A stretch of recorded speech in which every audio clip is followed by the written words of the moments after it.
On the evening of October 5th, 2025, I was in my private Los Angeles home, staring at the walls that had witnessed decades of laughter, work, and quiet moments. The city outside hummed as usual, paparazzi flashes, social media alerts, the endless rhythm of fame. But inside, the air was heavy. A letter lay unopened on my desk, its contents threatening to unravel the carefully built life I thought I knew. I remember the smell of the rain outside, tapping gently against the windows, the faint scent of old books mingling with espresso. Every step I took felt heavier than the last, as though the house itself knew what was coming. My heart raced and my mind spun with possibilities I couldn't yet face. For 27 days, a decision had been looming, a quiet storm building behind closed doors. I had hoped it wouldn't reach me, that some miracle of understanding or compromise might prevent the inevitable. But now the truth was here, raw and unrelenting. Every memory of trust, every shared laugh, suddenly felt fragile like a house of cards in a gust of wind. I picked up the letter, my hands trembling slightly. It wasn't just about finances or fame. It was about promises broken, choices made in shadows, and a reality I wasn't prepared to confront. The question burned in my mind: how could something so sudden, so unexpected, happen to a life I thought was stable? The world outside continued its relentless pace. Fans shared speculation online, tabloids whispered, and cameras flashed somewhere in the distance. Yet in that room, time felt suspended. Every sound, the ticking clock, the gentle creak of the floorboards, the distant hum of traffic seemed amplified, echoing the turmoil in my chest. I sat down, the letter clutched tightly, and allowed myself a single, slow breath. This wasn't just another headline. This was my life, my family, my heart laid bare. And in that moment, I realized nothing would ever be the same. The next 27 days, the choices I would make, and the truths I would uncover would test me in ways I hadn't imagined. A single tear traced my cheek. Not for anger, not for resentment, but for the fragility of everything I thought I controlled. I had to face it, or it would face me. And so the story began, a descent into secrets, heartbreak, and ultimately, revelation. What happens next is something I never expected. The morning after the letter arrived, I forced myself out of bed. The sunlight filtered gently through the curtains, painting soft stripes across the hardwood floors. For a moment, I let the illusion of normalcy take hold. The aroma of fresh coffee, the hum of my espresso machine, the muted chatter of the city waking up. This was the life I had built. A life that felt steady, reliable, grounded in love, work, and quiet routines. Yet beneath that calm, the letter rested on my desk like a stone in my chest, an unspoken tension that refused to dissipate. I moved through the house slowly, making a mental checklist of the day, script revisions, a quick voiceover recording, a call with my agent. Each task was familiar, comforting in its repetition. It was in these small, mundane details that I sought refuge, a way to remind myself that not everything had changed. I brewed my coffee, the steam curling into the air, and carried it to the window. Looking out at the city below, cars moved like veins pulsing with life, people walking their dogs, children laughing in the distance. Everything was ordinary. Everyone else's world continued unabated. And yet, mine had tilted on an unseen axis. I caught sight of my reflection in the glass, coffee in hand. The eyes staring back seemed both familiar and foreign, a subtle mixture of worry, fatigue, and anticipation. How had something so sudden infiltrated this ordinary morning? I let my gaze linger on that reflection, searching for some clue, some insight into how to proceed. I didn't have answers. All I had was the weight of the unknown pressing against me. Gently but insistently. Breakfast was quiet. I prepared scrambled eggs, toast, and avocado, placing the plate carefully on the kitchen island. The radio hummed softly, announcing the usual Hollywood gossip I tried to ignore. But my ears caught every word as if expecting my name to be mentioned. With each passing minute, the normal rhythms of life felt both reassuring and fragile. Like a fragile vase balanced on the edge of a table. One wrong move, one careless glance, and it could shatter entirely. I spent the late morning catching up on emails and calls. My assistant's messages were clipped and polite. I noticed no unusual tension, no hint that the storm had yet broken beyond my own walls. Yet the letter loomed, unspoken, its silence deafening. For a moment, I imagined opening it, tearing it apart and discovering something benign. Some clerical error, a mistake. My heart allowed me that fleeting fantasy before reality returned. No, this was deliberate, intentional and unavoidable. Around noon, I took a walk through the small courtyard of my property. The sun was warm on my shoulders, a gentle reprieve from the storm brewing inside. I watched birds hop along the stone path, leaves rustle in the breeze, and felt the life around me continue as usual. Neighbors waved politely from their balconies. Children's laughter echoed faintly. It was almost cruel, this juxtaposition. Life, moving forward outside while I stood frozen in private turmoil. Returning home, I decided to immerse myself in work. A new script demanded attention. A character I had to shape with care, emotion and authenticity. For a few hours, I lost myself in dialogue, in the rhythm of the words.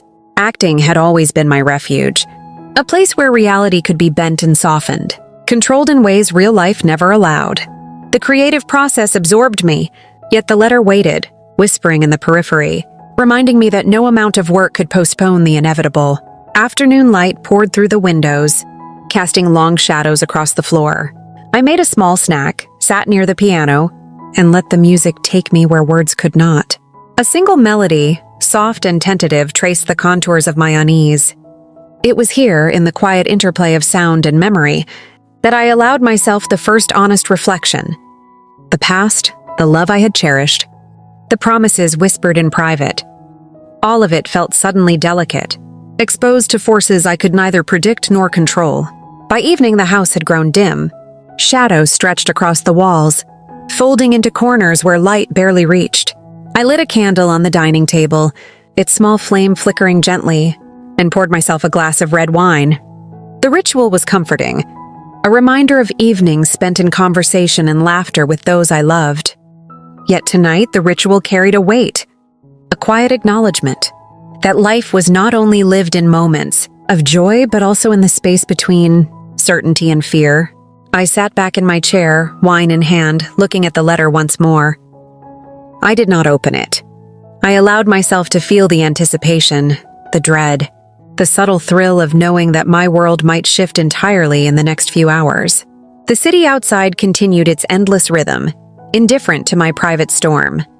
And in that solitude, I realized that no matter what awaited, I had to confront it. Not as an actor performing a role, not as a celebrity shielded by fame, but as a man facing the fragility and beauty of his own life.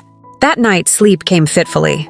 I awoke at intervals, haunted by fragments of conversation, flashes of memory, and the letter's silent presence on my desk. Each time my heart raced. The ordinary world persisted outside my window, yet inside, I was suspended in a private orbit of suspense, reflection, and inevitable reckoning. And as dawn approached, I understood that the 27 days ahead would not be defined solely by numbers or money, but by choices, revelations, and the quiet endurance of facing the truth. Could the life I knew survive what was about to unfold? The next morning, the letter still lay unopened. I couldn't bring myself to touch it, yet I couldn't ignore it either. Its presence was like a shadow in the room, silent, heavy, and persistent. Every movement I made reminded me that I was walking a thin line between denial and acceptance. It was as if the house itself had absorbed the tension, and every creak of the floor, every whisper of wind through the windows was a subtle warning. I tried to focus on work, but even the familiar rhythms of script revisions and voice recordings felt distant. Words on the page blurred. My mind wandered constantly to the questions I couldn't answer. How could a union so carefully built dissolve in less than a month? How could promises vanish so quickly under the weight of decisions made in secrecy? My hands would tremble slightly as I reached for my coffee, my thoughts already racing ahead, imagining the storm that awaited once the envelope was opened. Calls came in from my agent, colleagues, even distant friends, all routine, all oblivious to the tension threatening to fracture my life. I nodded and smiled politely, but inside I was unraveling. Every conversation was a reminder of what I hadn't yet confronted. The outside world continued its performance, and I had to maintain my role in it while chaos silently gathered. That afternoon, I finally found a quiet moment in the study. Sunlight poured across the desk, illuminating the letter as though daring me to act. I stared at it, my pulse quickening. What secrets had been kept from me? What decisions had been made behind closed doors while I trusted, believed and loved? I felt the weight of every past choice pressing down, every laugh shared, every promise whispered, now filtered through the lens of uncertainty. The phone rang. It was someone I hadn't spoken to in months, a voice I hadn't expected. Their words were casual, but there was an undercurrent, a tension I couldn't ignore. They hinted at rumors, fragments of truth, but refused to elaborate. My stomach turned. This wasn't just about the letter anymore. The truth had begun to ripple outward, reaching others, and I was caught in the current before I even knew how deep it ran. I paced the living room, hands in pockets, eyes darting to every corner. Every memory seemed tainted by suspicion now. I remembered shared dinners, quiet conversations in the kitchen, late-night walks in the garden, all seemingly innocent, now shadowed by doubt. I tried to reconcile the warmth of those moments with the coldness of this looming revelation. The dissonance made my chest tighten, my mind spin.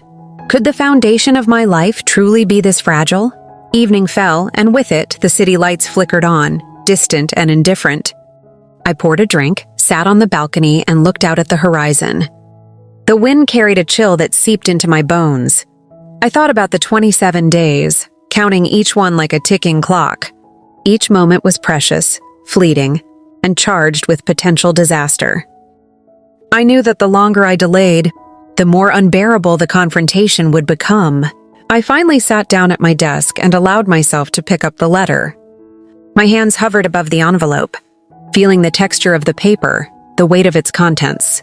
Every instinct screamed to open it, to uncover the truth, yet fear held me back. I realized then that fear was no longer just about money or reputation, and it was about the fragility of trust, the vulnerability of love, and the unbearable possibility that everything I thought I understood about my life was untrue. Night came and sleep eluded me. My thoughts raced in a looping pattern. Fragments of past conversations, imagined confrontations, moments I could replay endlessly in my mind. I wondered what would happen when the world finally learned what I had not yet dared to face myself. Would people judge? Would they pity? Or worse, would they forget entirely?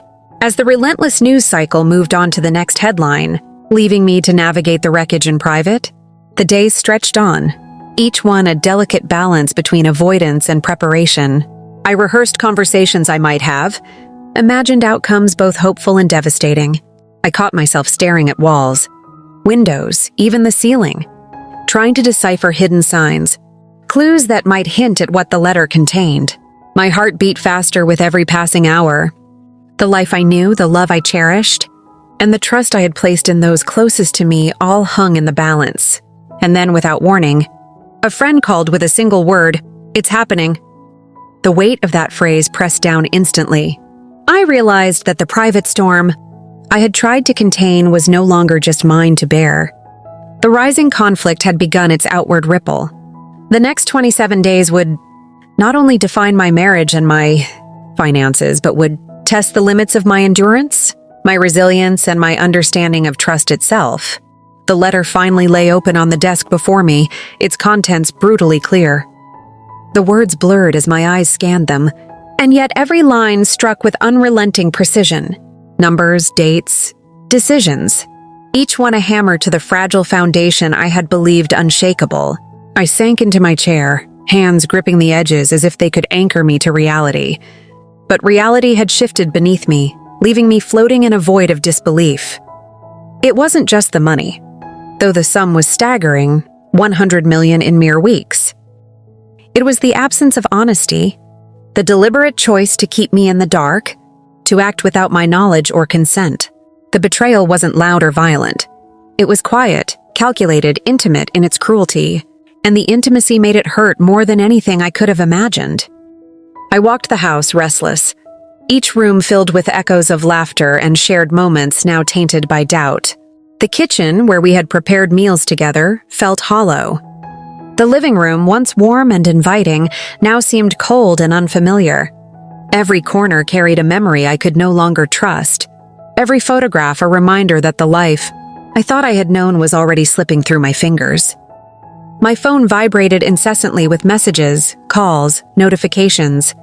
Each ping felt like an accusation, a reminder that the outside world sensed something, even if they didn't understand the depth of it. Friends reached out with concern. Tabloids whispered, and yet no one could penetrate the private devastation that now consumed me. I had to navigate this alone. And in solitude, the truth hit with an unbearable clarity. I was facing the consequences of a betrayal I hadn't anticipated. I retreated to my study, the city lights dimming beyond the windows. I could hear the distant hum of traffic, faint laughter of neighbors, the ordinary life that continued as if nothing had changed. But inside, everything had shifted. My thoughts raced uncontrollably, circling the same questions, the same images, the same pangs of grief. How could someone I trusted so completely act without transparency? How could love be so intertwined with secrecy? I remembered the first time we had met, the spark that had ignited so naturally, the late-night conversations filled with laughter and shared dreams. And now all of it felt fragile, as though those moments had been carefully staged to mask hidden intentions. I felt a twist in my chest, a tightening that made it difficult to breathe. It wasn't just sadness, it was disorientation, a profound sense that the ground beneath me had disappeared. I tried to speak to someone, to voice even a fraction of what I felt, but the words caught in my throat. How could I explain the complex mix of anger, heartbreak, disbelief, and grief? How could anyone truly understand the private devastation of discovering that someone so close had made decisions in secret? That would forever alter my life. I sat in silence, listening to the faint ticking of the clock, the rain beginning to fall again against the windows, and let the gravity of it consume me. That night, sleep was impossible. I wandered through the house, clutching a glass of wine I could not drink, moving from room to room in a trance. The darkness seemed heavier than usual, shadows stretching unnaturally, walls closing in. Every memory replayed itself with cruel precision. Smiles, gestures, conversations, each one now carrying the weight of doubt and betrayal. I felt unmoored, a ship adrift without a compass.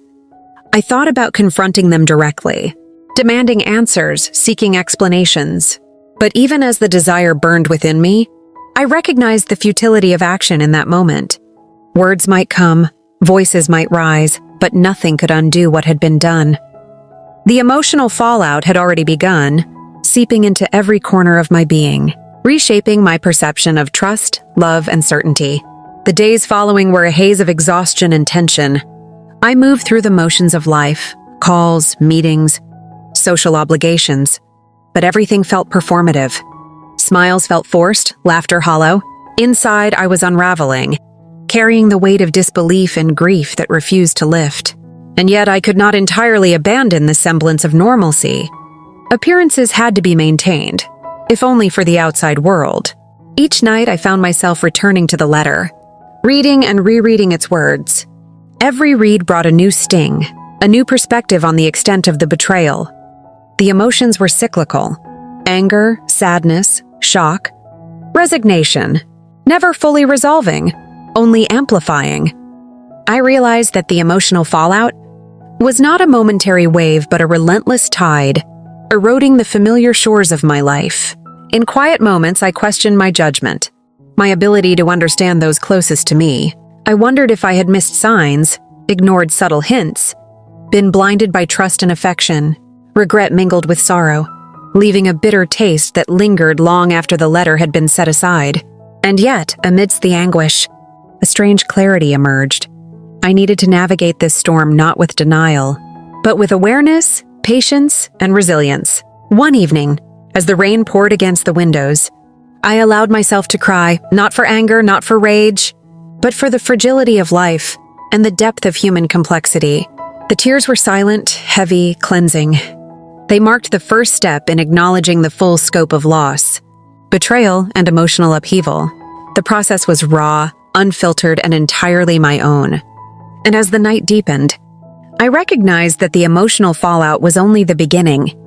The next steps, the decisions I would make, and the revelations yet to come would shape not just my marriage or finances, but my understanding of trust, resilience, and the human heart itself. The path forward was uncertain, frightening, and profoundly necessary. The days that followed felt like walking through fog. Every familiar corner of the house seemed alien, every object a reminder of what had been lost. I moved from room to room as if searching for something. Clarity, comfort, or perhaps a way to stitch together the pieces of a life that now felt irreparably broken. But nothing could anchor me.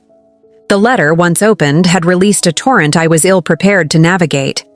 I tried to speak to someone, a trusted friend, a confidant, but the words lodged stubbornly in my throat. How could I convey the depth of this wound without reducing it to cliches? Betrayal is never neat, never tidy, and mine was particularly cruel, executed in silence, hidden beneath smiles, assurances, and intimate gestures. I felt exposed, as though my trust had been stripped away layer by layer, leaving me raw, trembling, unprotected. Nights were the worst. The quiet darkness amplified every thought, every memory until they became oppressive. I would lie in bed, staring at the ceiling, my mind replaying every interaction, every shared laugh, every whispered promise. Each recollection was a knife, cutting through the illusion of permanence I had relied upon. Sleep eluded me. When it came, it was fractured, dreamless, punctuated by sudden awakenings and the racing pulse of anxiety. I wandered the house late at night, seeking solace in familiar spaces, the kitchen, the study, the balcony, but the relief was fleeting. Everything carried a shadow now. Even the scent of coffee, once comforting, seemed tainted by memory and grief. The home that had once been a sanctuary now felt like a mausoleum of trust, filled with echoes of what was no longer attainable. At times, anger flared, sharp and consuming. I imagined confrontations, heated words exchanged, truths demanded in bursts of fury. But the anger was fleeting, quickly replaced by profound sorrow. I recognized that this wound was not one to be shouted away. It was a quiet, relentless ache that demanded endurance, reflection, and a kind of courage I had not known I possessed. One afternoon, I found myself staring out at the city from the balcony. The skyline blurred through a soft rain. I thought about the 27 days, every hour, every moment that had passed since the initial shock. Time had stretched unnaturally, each second laden with grief, speculation, and the unbearable weight of uncertainty. I realized that the wound was not just emotional or financial, it was existential. It challenged my sense of identity, my ability to trust, my very understanding of what I had built. In solitude, I began to reflect on the nature of love, commitment, and human imperfection. I thought about my own mistakes, the ways in which I may have overlooked subtle signs, ignored quiet pleas, or failed to fully grasp the complexity of human relationships. The wound, while inflicted by another, also revealed the vulnerabilities within myself. It was a mirror reflecting both pain and the necessity for introspection. I recall sitting by the piano one evening, letting my fingers trace the keys absent-mindedly, producing notes that mirrored my inner turmoil. Music had always been a refuge, a way to translate emotion when words failed. That night, it became a conduit for grief, each note carrying fragments of sorrow, disbelief, and heartbreak. In the melodic silence between tones, I confronted the stark reality. Some wounds cannot be soothed by distraction, work, or fleeting pleasures. They demand attention, processing, and the willingness to feel fully. I thought about the people I had trusted most, the promises exchanged in intimacy and confidence, the realization that trust could be broken with such precision and quiet cruelty was staggering. I felt betrayed not only by actions but by omission, by the silent choices that had been made in secrecy. Every shared moment now carried a dual weight, the memory itself, and the hidden truth that had undermined it. Days blurred together. I walked through my home, went for solitary drives, and sought solitude in quiet corners of the city, yet nothing seemed to relieve the ache. Even nature, usually a balm, mirrored my turmoil. Rain streaked down the windshield as I drove, city lights reflecting in distorted patterns, echoing the fractures in my own life. I felt unmoored, untethered, and acutely aware that the deep wound I carried could not be healed quickly or superficially. At my lowest, I questioned my own judgment, my capacity to read people, my understanding of love itself.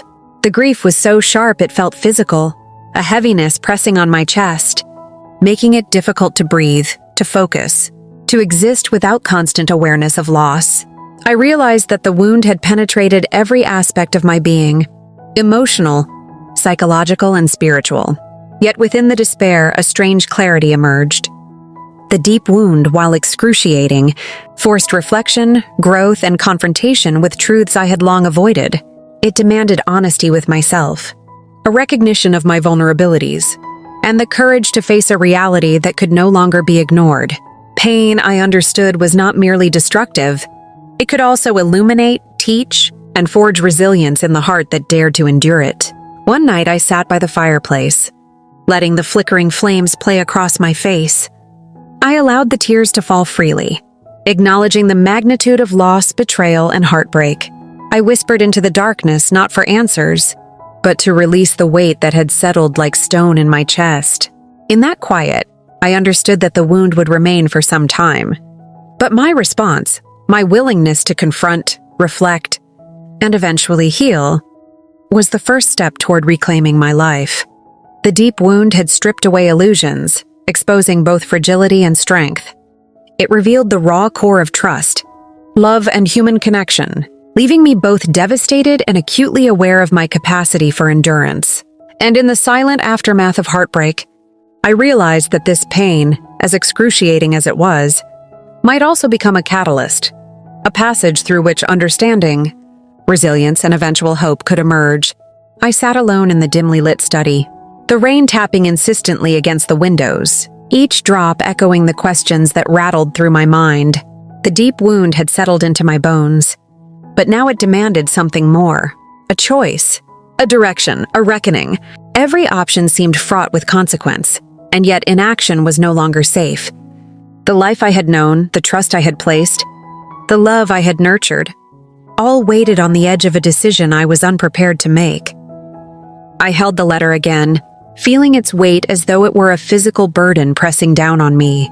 The words inside were clear, yet the path forward was anything but.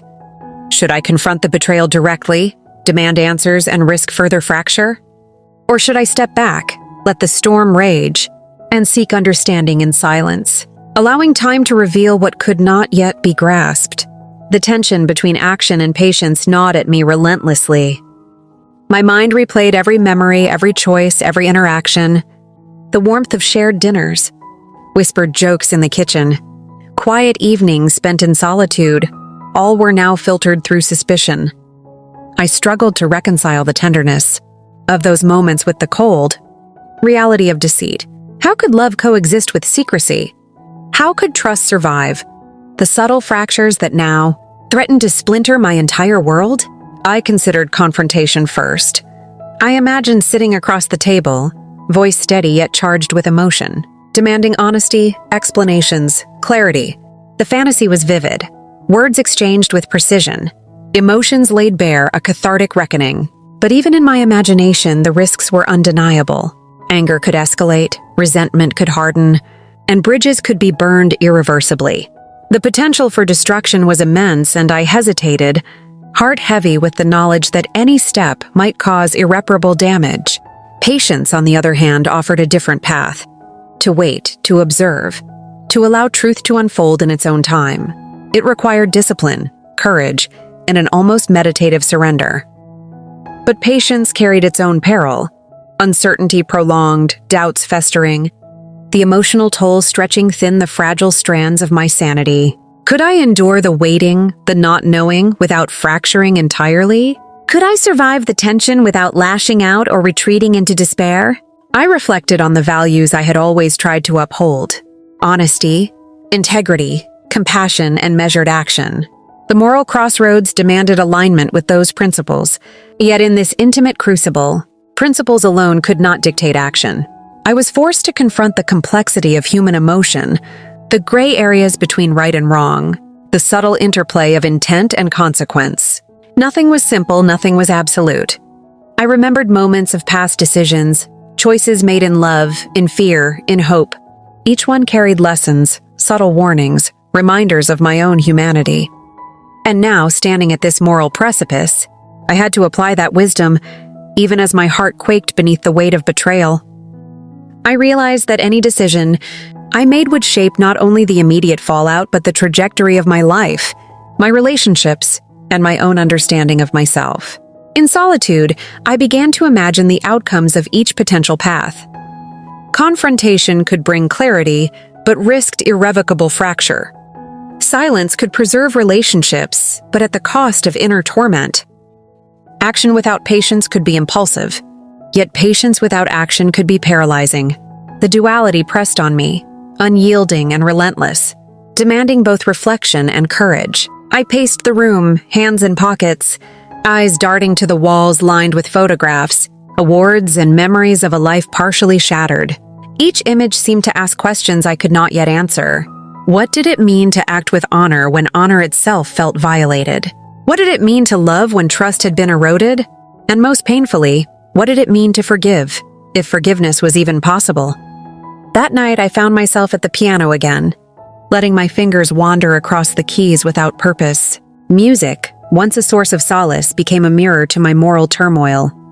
Each note reflected a fragment of doubt, a whisper of anger, a flicker of hope. In the silence between notes, I recognized the truth. The crossroads was not a single decision, but a process, an ongoing negotiation between my heart, my mind, and the realities I faced. I thought about the people I loved most, their expectations, their vulnerabilities. Every choice I made would ripple outward, affecting them as much as it affected me. The moral imperative was clear: to act with thoughtfulness, integrity, and compassion. Yet the practicalities remained maddeningly complex.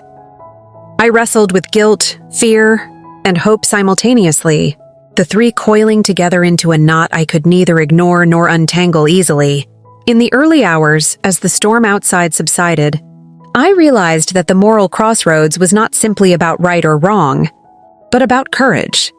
The courage to face uncomfortable truths, the courage to endure the pain of uncertainty, and the courage to act in alignment with my own values despite the potential cost.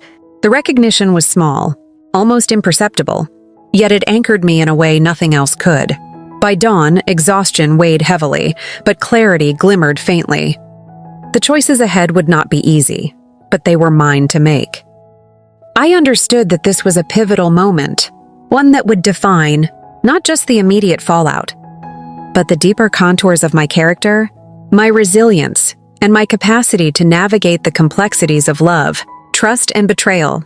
And as the first light of morning crept into the room, I resolved, silently, privately, that I would confront the truth with honesty, endure the storm with patience, and navigate the moral labyrinth with the principles that had guided me thus far.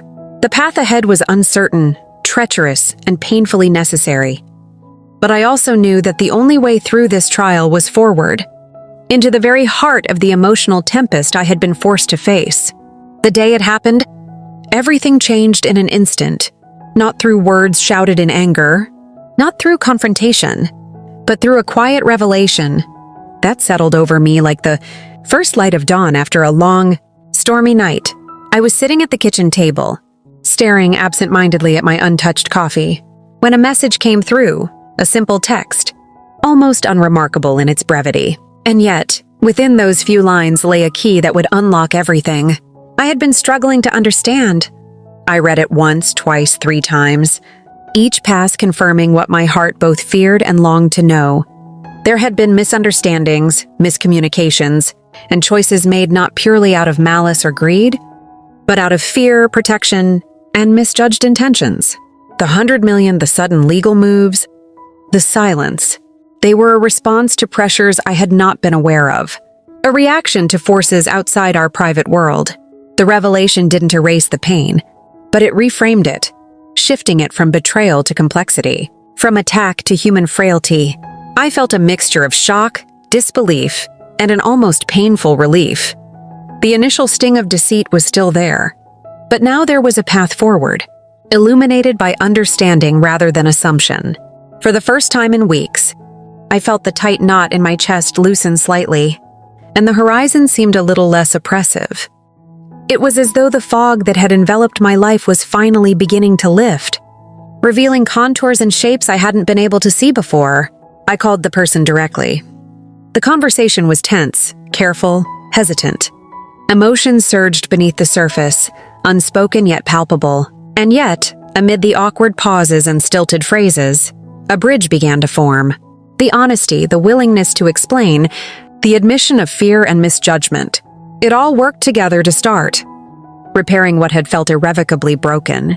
I listened, sometimes nodding, sometimes silent, absorbing not just the words but the intent, the humanity and the complexity behind them. I walked away from the conversation with a heavy yet strangely lighter heart. The emotional storm had not vanished. It had transformed. The weight of uncertainty remained, but it was now tempered by clarity, by a framework in which to understand the chaos that had engulfed me. It was a pivotal shift, the recognition that not all pain comes from malice, that not all secrecy is betrayal, that sometimes love itself is entangled with fear and imperfection. That night, I stood on the balcony, rain having cleared, the city lights twinkling like distant stars. I breathed deeply, letting the air fill my lungs, feeling the pulse of life continuing around me. The revelation had not erased the past, but it had provided perspective. I realized that the deep wound, the betrayal I had felt, and the moral crossroads I had faced were all part of a process, a necessary confrontation with reality that would ultimately shape who I was and how I would navigate the world moving forward. In quiet reflection, I began to chart my path. There were decisions to be made, legal matters to address, emotions to reconcile. But for the first time, I approached them with a sense of agency rather than helplessness. I understood that clarity would not prevent future pain, but it would give me the strength to respond thoughtfully, to act with intention, and to preserve the integrity of what mattered most. Honesty, communication, and trust rebuilt on firmer ground. I thought about the 27 days that had passed, each one a crucible of emotion and reflection. Every sleepless night, every moment of despair, every pang of grief had led to this turning point, a moment where insight emerged from chaos, understanding from confusion, and hope from despair. It was a reminder that even the darkest storms contain the seeds of light, that even betrayal can illuminate truths otherwise hidden, and that even heartbreak can guide us toward growth. As I sat by the piano later that night, letting my fingers trace familiar melodies, I recognized the duality of human experience. Pain and understanding, grief and insight, loss and perspective, they coexisted, intertwined like the notes of a complex composition. I allowed myself to feel the full range of emotion without judgment, knowing that embracing both the sorrow and the revelation was necessary for true healing. The turning point was not a single act of resolution, but a shift in perception. I saw the world with sharper clarity, understanding the forces at play, the fears that motivated hidden actions, and the ways in which love can be imperfect yet sincere. The letter that once represented devastation had become a catalyst for awareness, reflection, and the beginning of a new chapter. I realized that the road ahead would still be difficult. Conversations would need to be had, boundaries reestablished, and trust carefully nurtured. But the revelation had provided a compass. Where before I had been adrift, I now had direction, not an easy path, but one grounded in understanding, reflection, and the willingness to confront both my own vulnerabilities and those of others. That night, I finally slept, not in oblivion, but in quiet contemplation. I dreamt not of betrayal, but of possibility, the potential for reconciliation, growth, and the slow rebuilding of what had been shaken. I awoke the next morning with a sense of purpose, a readiness to act, and a recognition that turning points are rarely dramatic. They are subtle, transformative shifts that change everything simply by altering perception. In the quiet of the morning, as sunlight filtered softly through the blinds, I sat alone with my thoughts. The storm had passed, but its echoes lingered, a gentle hum reminding me of the trials I had endured. For the first time in weeks, I could see with clarity, not just the events themselves, but the subtle currents of human behavior, emotion, and vulnerability that had shaped them. I realized that the chaos, the heartbreak, and the betrayal were not simply obstacles, but mirrors reflecting truths I had long avoided. I thought about trust, how fragile it is, how easily assumptions can fracture it, and yet how resilient it can become when nurtured with honesty and patience. I understood that I had placed trust not just in others, but in the stability of life itself. And when life shifted abruptly, it revealed the depth of that reliance and the necessity to ground oneself in self-awareness, not just expectation. The financial shock, the legal battles, the 27-day whirlwind, they were all parts of a larger lesson. I saw now that circumstances, no matter how dramatic, are not inherently defining. It is our response to them that shapes who we are. My grief and confusion had been necessary. They forced me to confront vulnerability, to question assumptions, and to develop resilience. Pain, I realized, was not simply an enemy, but a teacher. Offering insight to those willing to listen, I reflected on the relationships that had been tested, not only with the person directly involved, but with friends, advisors, and colleagues who had watched, worried, and speculated. I realized that my connections were not defined solely by proximity or convenience, but by the depth of understanding and empathy we offer one another in times of crisis. Those who stood by, who listened without judgment, had become beacons of clarity in a fog of uncertainty. I thought about forgiveness. The word seemed heavy at first, almost impossible to embody, yet as I revisited every interaction, every decision, I began to understand that forgiveness is less about absolving wrongdoing and more about reclaiming inner peace. By holding on to anger or resentment, I would remain tethered to the pain. But by choosing to forgive, I could release the weight of betrayal and move forward with awareness, not blindness. Reflection brought a sense of humility. I realized that no one is perfect, that intentions can be misinterpreted, and that human decisions are often shaped by fear, pride, and survival instinct. My initial perception of betrayal had been a lens tinted with my own emotions and assumptions. With clarity, I saw the nuance, the human complexity behind every choice, and the courage it takes to navigate life's gray areas. The realization extended inward as well. I confronted my own expectations, my assumptions about control and predictability. I recognized moments where I had ignored subtle signs, failed to communicate fully, or relied too heavily on certainty. Growth, I understood, required accountability not just for others' actions, but for my own role in the unfolding story. This insight was both humbling and empowering, painful yet liberating. I walked through the house slowly, letting each room speak to me. Memories remained, but they no longer carried the sting of accusation.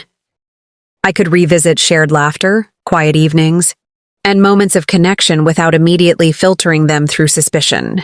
Each recollection became a testament not to failure, but to resilience, the ability to endure, and the potential for healing. I returned to the piano that evening, allowing my fingers to wander across the keys in a contemplative rhythm. Music had always been a companion in solitude, and now it became a language for the realization that had emerged from the turmoil. Every note carried understanding, reflection, and acceptance. I played slowly, deliberately, savoring each sound, each pause, each resonance. In that cadence, I found alignment, mind, heart, and spirit moving in harmony for the first time in weeks. I thought about the public perception, the inevitable scrutiny, and the curiosity of onlookers. And yet the realization grounded me. The opinions of others, while unavoidable, cannot dictate the depth of my understanding or the authenticity of my response. True clarity comes from within, from confronting one's own emotions, motivations, and vulnerabilities, and allowing them to guide action rather than reaction. I began to articulate the lessons quietly to myself. Like a personal mantra, trust deeply, but remain aware. Forgive, but do not forget. Reflect, but do not obsess. Endure, but do not surrender. Each principle anchored me, offering a framework for not only navigating this specific crisis, but also approaching future challenges with wisdom and composure. The 27 days that had seemed unrelenting now appeared as a crucible, a transformative period that tested my endurance, emotional depth, and capacity for understanding. The emotional fallout, the deep wound, the moral crossroads, each had been a necessary stage, guiding me toward this point of realization. I understood that suffering, when examined with reflection, yields clarity, empathy, and growth. In the stillness of that evening, I allowed myself a quiet smile, not a triumphant one, nor one that denied the pain endured, but a smile born from insight, a recognition that even in the wake of chaos, understanding is possible, and that life's complexities, while often painful, can illuminate a path forward. The realization was profound. I could not change what had happened, nor fully control the actions of others, but I could reclaim my perspective, my integrity, and my capacity to engage with the world authentically. The power was no longer in external circumstances, but within me, a truth both humbling and liberating. That night, as I gazed out over the city lights, I felt a quiet peace. The emotional storm had not disappeared entirely, but it had been reframed, integrated into a broader understanding of life, love, and human complexity. I knew that healing would continue, that trust would need rebuilding, and that patience would be required. But I also knew that the realization I had reached would serve as a compass, guiding me through uncertainty with clarity, resilience, and grace. The first morning after my realization, I woke with a strange calmness I hadn't felt in weeks. The storm that had raged inside me had not vanished, but it had transformed. The anger, the grief, the doubt, all remained. Yet now they existed alongside clarity, understanding, and a quiet determination to move forward. I understood that healing was not about erasing the past, but integrating it, learning from it, and using it to inform how I lived each moment thereafter. I began to reclaim my routine slowly, deliberately. Mornings were spent with quiet reflection, journaling my thoughts, and tracing the arc of the past month in order to understand my emotional journey. Work became a sanctuary, not a distraction. Scripts, lines, and rehearsals were no longer mere obligations. They were a grounding force, anchoring me in the present, reminding me that life continued beyond heartbreak. Conversations with the person who had caused the upheaval were measured, intentional, and guided by the principles I had internalized. Trust had to be rebuilt, piece by piece, through honesty, transparency, and mutual accountability. Each interaction was a step toward reconciliation, not simply to restore what had been, but to construct something stronger, more resilient, and more honest. The process was neither linear nor easy. Moments of tension, doubt, and old resentment occasionally surfaced, but each was met with patience, reflection, and the willingness to prioritize understanding over reaction. I spent time with friends who had supported me quietly, realizing how essential human connection is in moments of crisis. Laughter returned in small doses, quiet dinners, late-night conversations, and shared silences that no longer felt oppressive, but comforting. These moments reminded me that life's richness persists even after loss, and that the bonds we cultivate with care can endure hardship when nurtured with empathy and presence. The financial aspect, once a looming shadow over every thought, became easier to navigate as I approached it pragmatically. Meetings with lawyers and advisors were conducted with clear focus, the emotions of the past weeks acknowledged, but no longer dictating action. I realized that resilience involves separating immediate emotional responses from measured, intentional decisions, a balance I had struggled to find, but was now embracing. I returned to the piano often, letting music become both a mirror and a balm. Notes flowed with intention, slow, deliberate, reflective of a mind that had learned to embrace both sorrow and hope. Each melody became a meditation, a rhythm that mirrored the gradual restoration of equilibrium. In these moments, I understood the profound power of self-expression as a tool for emotional processing, a bridge between inner turmoil and clarity. The city outside continued its relentless pace, yet I no longer felt buffeted by its currents. I walked streets I had avoided, visited parks where sunlight dappled the ground, and allowed myself to notice the small, beautiful details I had once overlooked. Healing, I realized, is often found in presence, in attentiveness to the ordinary, in savoring fleeting moments that remind us of life's continuity. Nights were still reflective, yet no longer oppressive. I welcomed quiet contemplation, acknowledging past pain while allowing hope to take root. I wrote letters I never sent, as exercises in articulation and closure. These private acts reinforced my sense of agency and reminded me that emotional recovery is a process that requires active participation, not passive waiting. I also began to understand forgiveness more deeply, not as a concession, but as liberation. Holding on to resentment only tethered me to past suffering. Releasing it allowed me to reclaim agency over my own heart. Forgiveness did not erase what had happened, but it created space for growth, understanding, and renewed connection, both with others and with myself. As weeks turned into months, the weight of the betrayal lessened. The $100 million loss, the 27-day whirlwind, the sleepless nights, they remained part of the narrative, but they no longer defined me. What defined me was my response, my capacity to endure, reflect, reconcile, and ultimately rebuild. Life, I realized, is not measured by the avoidance of pain, but by how we navigate it when it arrives. I revisited spaces in my home with a renewed sense of appreciation. Each room carried memories, yes, but also lessons. The kitchen, once a stage of conflict and tension, became a place of shared meals and laughter once again. The study, where letters had been read and decisions agonized over, transformed into a sanctuary of reflection and creativity. Even the balcony, which had witnessed moments of despair, now served as a vantage point for contemplation and gratitude. The resolution was gradual, unglamorous, yet profound. It did not arrive in a single moment of triumph, but in countless small steps, honest conversations, quiet introspection, compassionate actions, and deliberate choices that prioritized understanding over judgment.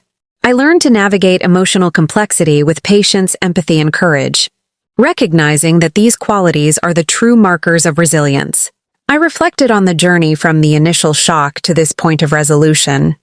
The progression, from betrayal to grief, from moral crossroads to turning point, and from realization to healing, had been arduous and transformative. Each stage was a necessary passage, teaching me the value of patience, the importance of clarity, and the enduring strength of the human heart. In the end, I realized that resolution is not synonymous with perfection. Life remains unpredictable, relationships remain complex, and pain is an inevitable part of existence. But resolution is the conscious choice to integrate experience, learn from it, and move forward with intention, integrity, and hope. It is the act of reclaiming agency over one's own life and emotions, and embracing the possibility of renewal. Even after profound disruption, I closed my eyes that night, letting the quiet wash over me, and felt a deep sense of peace. The journey had been harrowing, yet it had forged a stronger, more self-aware version of myself. The deep wound had been acknowledged, the moral crossroads navigated, and the revelations absorbed. And now, standing on the other side, I understood that life's trials, no matter how devastating, hold the potential for growth, insight, and renewed hope. Resolution, I realized, is not a destination but a state of being, an acceptance of life's complexities, a commitment to honesty, and a willingness to move forward with clarity and compassion. And in that understanding, I felt the quiet triumph of having endured, learned, and embraced the path toward emotional wholeness. In the stillness of the evening, I found myself sitting by the window, the city below bathed in the soft glow of fading sunlight. The world moved on outside, as it always does, indifferent to personal storms. Yet within me, a quiet shift had taken place. The turbulence of the past weeks, the betrayal, the heartbreak, the moral dilemmas but had left echoes, reverberations that demanded reflection. And now in this quiet space, I listened. I realized that life has a rhythm of lessons disguised as hardships. Pain, though unwelcome, is a profound teacher. It forces us to confront ourselves, to examine the assumptions we cling to, and to recognize the fragility and resilience intertwined in our hearts. I had learned that grief is not a state to escape, but a landscape to navigate, with patience, awareness, and courage. Trust, I reflected, is both fragile and resilient. It can shatter in moments of misunderstanding, yet it can also be rebuilt, stronger and wiser, when approached with honesty and humility. The betrayal I had experienced taught me to value clarity, to communicate openly, and to remain vigilant not in suspicion, but in conscious awareness of the subtle currents that shape human connection. I thought about forgiveness, not as a concession, but as liberation. Releasing anger and resentment is not for the benefit of others, but for the reclamation of one's own peace. By choosing forgiveness, I untethered myself from the weight of past pain and opened the door to growth, empathy, and renewed understanding. Patience emerged as another lesson, its subtle power revealed only through endurance. Life does not always offer immediate answers, swift justice, or easy clarity. Sometimes, it demands that we wait, observe, and allow understanding to emerge gradually. I had learned to embrace uncertainty, to tolerate discomfort, and to trust that time often reveals what impulse cannot. Reflection, I understood, is a vital practice. In the whirlwind of emotion, it is all too easy to react without consideration, to allow anger, fear, or sorrow to dictate decisions. By stepping back, observing without judgment, and examining both external events and internal responses, I gained insight into myself, into others, and into the patterns that shape human experience. Resilience, I realized, is not the absence of vulnerability but the mastery of it. To endure heartbreak and betrayal, to navigate moral crossroads, and to face revelations with clarity requires both courage and tenderness. Strength is not stoicism. It is the willingness to feel deeply, reflect honestly, and act intentionally despite the risk of further pain. I thought about the impermanence of life's turbulence. No storm, however fierce, lasts forever. Emotional tempests pass, leaving behind insight, clarity, and often a new appreciation for stability and connection. The whirlwind of the past 27 days, while excruciating, had illuminated truths I might never have confronted otherwise. I understood now that hardship, like a sculptor's chisel, shapes the contours of character and reveals depths previously unseen. Gratitude became a quiet companion. I appreciated those who had stood by me, the friends and confidants who listened without judgment, who offered perspective and support. I appreciated the small, ordinary moments of life. Morning sunlight, the sound of rain against the window, the resonance of a familiar melody. These simple experiences, often overlooked, had become anchors of serenity and reminders of life's enduring beauty. I reflected on the choices I had made at the moral crossroads, the patience I had cultivated during the turning point, and the clarity gained through realization. Each stage of the journey reinforced an understanding that life is rarely linear, that emotional complexity is inevitable, and that growth often emerges from the interplay of struggle and insight. Most importantly, I recognized the power of self-awareness. To know oneself in moments of trial is to possess a compass capable of guiding through uncertainty. I had discovered the depth of my own emotional capacity, the resilience of my spirit, and the clarity that arises from reflection. These insights were not abstract. They were actionable, shaping every decision, every interaction, and every response moving forward. In this echo of reflection, I felt a sense of peace, not the absence of pain, but the presence of understanding.